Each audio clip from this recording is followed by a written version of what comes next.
afternoon, ladies and gentlemen. My experiences and some of the work that I'm doing in the field of diabetes with you all today.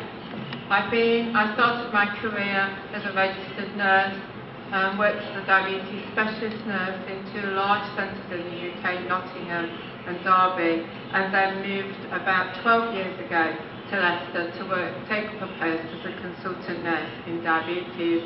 A consultant nurse is someone who remains in clinical care but can gain a career and advancement without the need to go into management.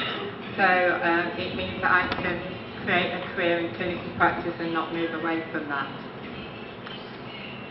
I'd like to start by sharing with you a little bit about our centre, the Leicester Diabetes Centre, where I work. We've recently been fortunate enough to move into refurbished premises, and we like to think of ourselves as a model of research, innovation and education. Our research is academic but very much embedded into clinical care. We work very closely with our primary care colleagues, and much of our research is carried out in primary care. And we also ensure that our research findings, where possible, are embedded into clinical practice, which is really important because so often there is good evidence but it's never translated into care. So that is the main focus of our endeavours. So you can see here that we're involved in many different areas.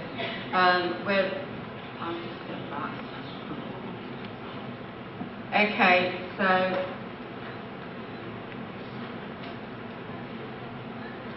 not working. The top left hand side, you can see it is in clinical delivery, healthcare professional development, clinical research. We have a large emphasis on patient and public involvement, so we ensure that people with diabetes are involved at all levels in the development of our services and our research. We have a strong research into prevention of diabetes and the importance of physical activity in the management of diabetes, and we've recently been doing some work on reducing sedentary behaviour and the impact that that has on cardiovascular disease. And we have a major component of patient education and research into education. Some pictures of the centre, and it's very new and very glossy. I'm showing you pictures that were only taken a few days ago.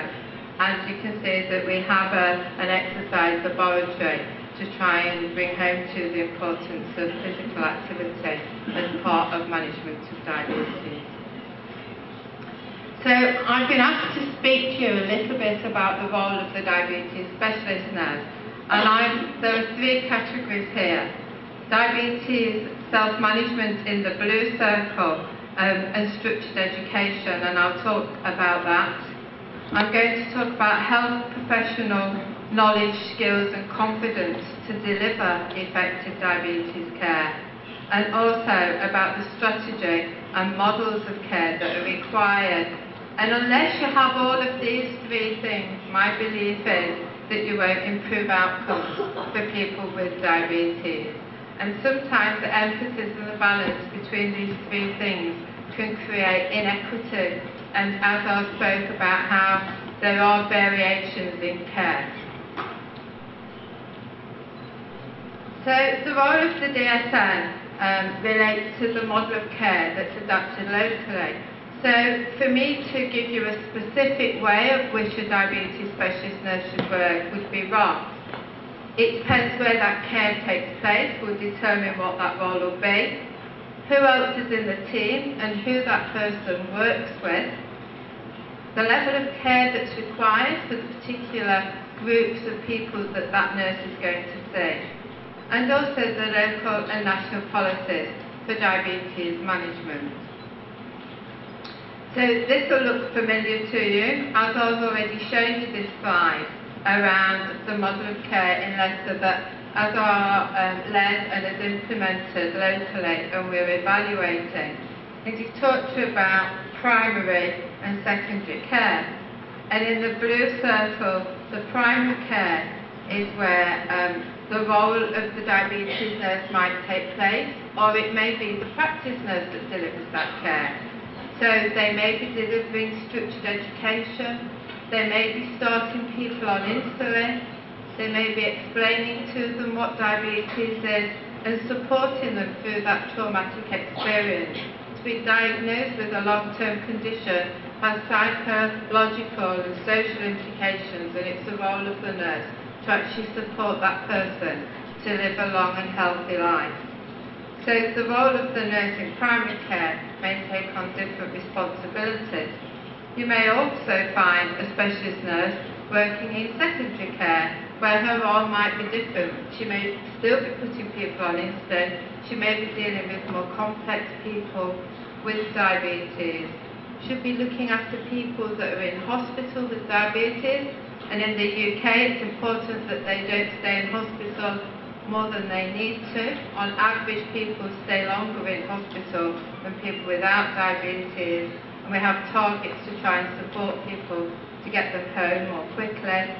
She'll be working in the pregnancy, the antenatal clinic, in the renal clinic, and in those delivering care for people that are on pumps and complex interventions. So the role will be different wherever that person is employed. So what are the core skills of a diabetes specialist nurse? And I would say that wherever in the world you work or wherever you provide that care, you need to be an effective communicator. And you need to have training in the skills. We aren't all natural effective communicators, and we need skills around that. You need to be a facilitator to enable people with diabetes to discover things for themselves and to help them to come to terms with their condition. You need to be an educator so that you can help them to learn about their condition. You need to be a change agent and a leader, because you may want to change the way care is delivered, and you may need to provide leadership in that. You often have to be a negotiator and an advocate. Often the diabetes nurse is the person that is the negotiator between the doctor and other healthcare professionals or other even family members. She also needs to be a clinical expert in diabetes management, and she needs to be able to have the training and the necessary skills to take on this role. And in the UK, many diabetes specialist nurses are now independent prescribers and can prescribe and change and alter medication in their own right after the appropriate training. So I'd like to think about the importance of healthcare professional training for those people delivering diabetes care. If we look at this model, as a diabetes specialist nurse, I can see many people with diabetes in a week. I can spend my time in consultations or in groups delivering group education, and that's a very important role. But if I really want to make a difference to diabetes care, I need to be able to share my knowledge and skills and expertise by training other people, because I can reach many more people if I can pass on that skill and knowledge and have a greater impact. There will never be enough diabetes specialist nurses in the UK to see every person with diabetes, and much of that responsibility and care needs to be devolved to nurses who come in contact and who know these people very well in general practice.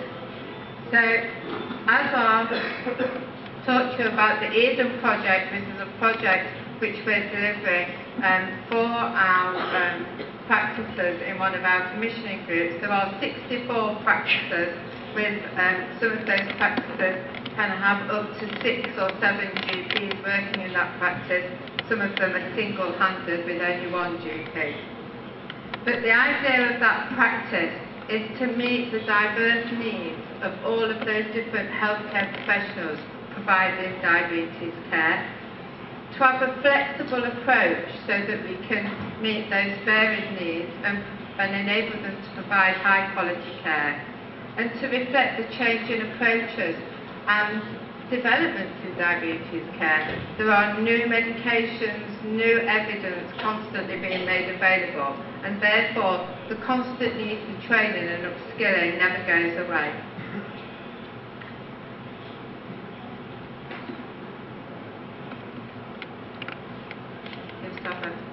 Right, so it's important that that education is evidence-based, because it's just as important when we're delivering education that we can demonstrate that it's effective and it's actually improving outcomes in the same way as medications.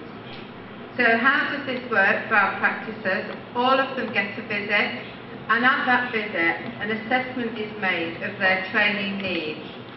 We measure their knowledge and confidence around diabetes, and we develop an individualised plan for each of those practices. So at the end of that visit, they have a clear idea of what training is available and what they need to access to enable them to become competent.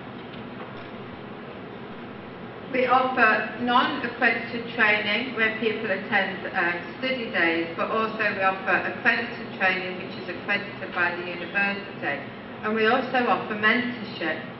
And mentorship is really important because, as we know with people with diabetes, knowing about diabetes doesn't mean that they self-manage very well. And for healthcare professionals, having the knowledge doesn't always mean that they have the competency. So all of our training is competency-based, so that there is an opportunity for somebody to come and work alongside them, for their competency to be assessed and for it to be signed off. And as I mentioned, that's really important because in the UK, additional funding can be made available for delivering certain aspects of care. So it's important that there is some assessment of competency to ensure that that is being delivered to a high standard and to achieve the outcomes that we want for people with diabetes. Please don't worry about the details on this slide. This is to show you the flyers that are made available to them so that they can select different types of training with the dates that they can access, and they can put together a plan. And as again you've seen this slide from Azar, each practice needs something different, each practice needs a different approach, and each year that will change. So what they need this year will be different from what they need next year. And it's important that the training we provide is flexible enough to address that. So what are the benefits to the practices for accessing this training? They develop a high standard of diabetes knowledge and skills. They can access academic credits for that training. They have improved outcomes for their patients. There's effective prescribing, so that the drugs that they're using are used effectively and cost efficiently. There's mentorship and coaching, and they become more confident in managing diabetes and therefore feel less need to refer to specialist care. They can meet national and local targets, and what we're doing is we're collecting biomedical data alongside training to actually demonstrate how training is improving outcomes for people with diabetes, so that we can target those practices with poor outcomes, and we can put more emphasis and support those practices more, at the same time as helping other practices who want to take on more specialist roles. This is our postgraduate courses in diabetes that we run with the University of Leicester, and part of the Eden project has seen 90 places funded for healthcare professionals to gain academic credit. They can do standalone modules for continual professional development. They can do a postgraduate certificate, a postgraduate diploma, or a full MSc in diabetes. And all of our diabetes specialist nurses are encouraged to try and work towards this level of qualification. I'd now like to talk a little bit about the importance of self-management and structured education. and Barbara is going to talk about that in a bit more detail, but I'm going to share with you some of the examples that we have in Leicester. But first of all, I want us to think about models of care. Most of us, including myself, was trained in a medical model where the healthcare professional is the expert, they make all of the decisions, the patient is rather passive at times, it's often around the healthcare professional's agenda, and it's often delivered in a very didactic style. If we're going to have structured education for self-management, a different model is required. Whilst this medical model is and all of our training trying to work on this philosophy to encourage effective self-management. So why should we target self-management as an important role of the diabetes specialist nurse? Because we become completely overwhelmed if every time somebody needed advice, they needed to contact us. They need to have enough skills to be able to manage their own diabetes. And as you can see here in this slide, on average a person will spend about 3 hours a year with a healthcare professional, and the remaining 8,757 hours they have to manage on their own. There's growing evidence that people that are able to self-manage have better outcomes in their care. And we don't, as I've said, we don't have the capacity to do this alone. Healthcare professionals and patients and their carers need to work together. The demands of diabetes are many. As you can see, this man here is trying to balance living with a lifelong condition. He needs lots of information and skills to be able to do that. He has major changes in his life. He has no symptoms, but many potential problems in the future. There are many emotions that affect the management of their diabetes, and depression is one of those that can have a major impact on self-management. And often they meet many professionals who give them different advice, and they can often remain confused. We have standards and criteria for the delivery of structured education provided in the UK by the National Service Framework, the National Institute of Clinical Excellence and Diabetes UK. The standards and criteria say that all education should have a philosophy by which it's delivered. It should be evidence-based. It should have a written, structured curriculum. Educators should be trained to deliver it. It must be quality assured and the outcomes audited. And if we think about structured education, we should think about it the same as any other intervention: a pill, insulin, and new therapy. There is evidence that structured education can lower HbA1c by 1% as equivalent as many drugs. And yet often we don't allow it to have the same rigour in terms of its research and emphasis in the care that we deliver. So I'd like to talk about Desmond. Desmond is a group structured education programme for people with type 2 diabetes. It's evidence-based and has positive outcomes for people with diabetes. It's based on theories and philosophies, and that I'm sure we don't have the time to discuss that in detail today. And it consists of a number of topic areas. They talk about their story with diabetes, they learn about what diabetes is, they learn about the consequences to them, they learn about monitoring their diabetes, about food choices, about physical activity, about the importance of developing an action plan and the importance of self-management. It's a 6-hour intervention. It can be delivered as one day or 2 half days, and it's delivered by 2 trained educators. And it has a curriculum and a set of resources that are standardised.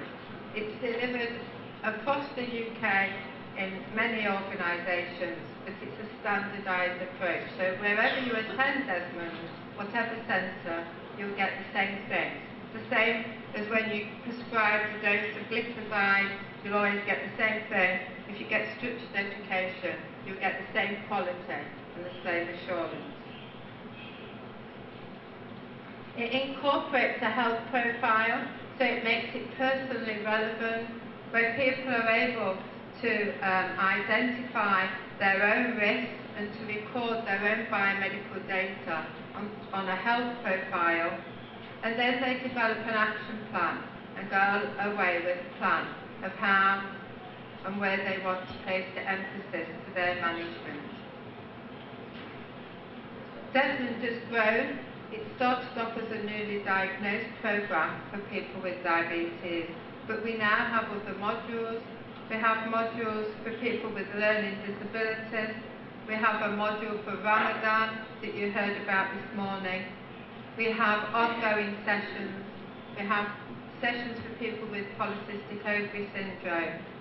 And we continue to grow, all of which has their basis in research and demonstration of improved outcomes. I'd like to tell you a little bit about DAPHNE. Some of you may know about DAPHNE. It stands for Dose Adjustment for Normal Eating, and it's a structured education programme for people with type 1 diabetes. In Leicester, all of our people on basal bolus regimens will attend DAPHNE, and I can give you just as good outcomes as an insulin infusion pump. It helps people to eat what they want and to adjust their insulin according to their food intake, and it can improve blood glucose levels and reduce the risk of complications, but without any increase in severe hypos. It's a 5-day programme that's delivered again by trained educators, and they learn to truly self-manage and to adjust their insulin according to activity and food intake. And here you can see some people with diabetes. On your left-hand side, they're looking at food packets and calculating carbohydrate, and then they work out ratios of insulin that they need to take. On the right-hand side, they're looking at plates of food and again calculating carbohydrate to help them to optimise their insulin doses. There are challenges to implementing structured education. It is often seen as an optional extra and not as an integral part of diabetes care. We need more research and evidence and re-evaluations of programmes as they are delivered. And we need sometimes to look at our organisation and practical issues. People will often say they don't have time. If I want to see 8 patients and I want to spend 20 minutes with each of them, that's going to take me about 2.5 or 3 hours. And I'll have spent 20 minutes with each patient. If I saw them all together as a group, they'll all have about 3 hours of time, but it will have taken me no more time. And I think sometimes we need to look at the way we deliver care and think of how there are advantages, not only in terms of time, but people with diabetes can learn and get lots of support, as I'm sure you all are aware, from each other. So, in conclusion, the role of the diabetes specialist nurse is diverse. It's dependent on the local model of care that you have available. The role should be constantly evolving. It's about supporting self-management in people with diabetes, and it's about cascading knowledge and skills to our colleagues. It's about improving both biomedical data, but also psychosocial outcomes, and it can help healthcare organisations deal with the financial burden of diabetes. Thank you for your attention.